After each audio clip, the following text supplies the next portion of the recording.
Where your treasure is, there will your heart be also. God has given us unlimited treasures in His Word. Every time we open it, we can discover a new treasure or admire an old one. What will we find today? Here's Carla Early with Treasure Hunt in the Word.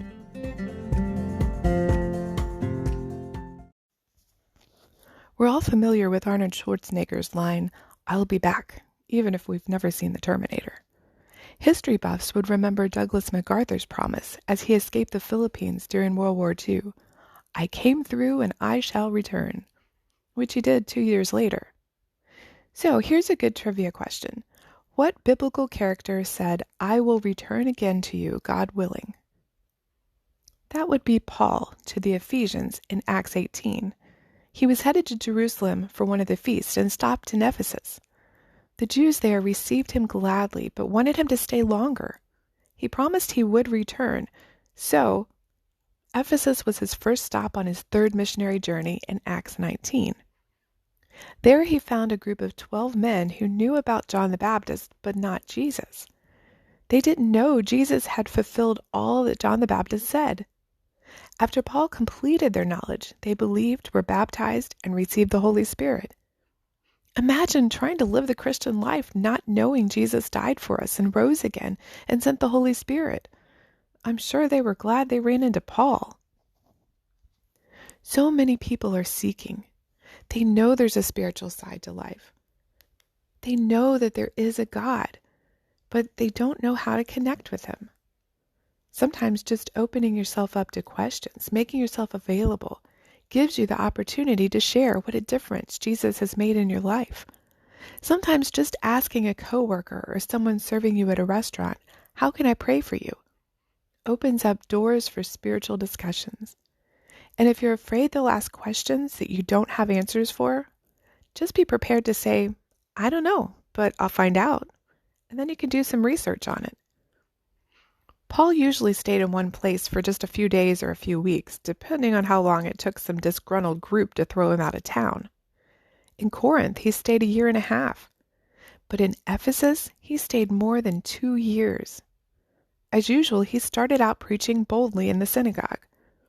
But verse 9 says that some were hardened and didn't believe. Now, we've heard of those kind of people, like the Pharisees in Jerusalem in Jesus' day, or Pharaoh in Egypt. Not only do they refuse to believe, but they actively try to keep others from believing. They started a smear campaign. Now maybe you know people like that at work or maybe a neighbor. As soon as they find out you're a Christian, they start snide remarks. One of my dad's coworkers had that problem. My dad put up with it for a long time until one of his bosses was just sick of it and called the guy in. He said, "If you can't get along with the hawk, you're the one with the problem." My dad's reputation for honesty, integrity, friendliness, hard work, and, well, Christ-likeness overrode this guy's meanness. Of course, that doesn't always work. Paul just had to remove himself from the synagogue. He and the believers moved to the school of Tyrannus and used that as a meeting place when it wasn't otherwise occupied. Paul taught there for 2 years. And it sounds like from verse 10 that he set up a training center for people throughout Asia, or that those he trained traveled throughout Asia to spread the word. 2 years, daily. That's a big commitment.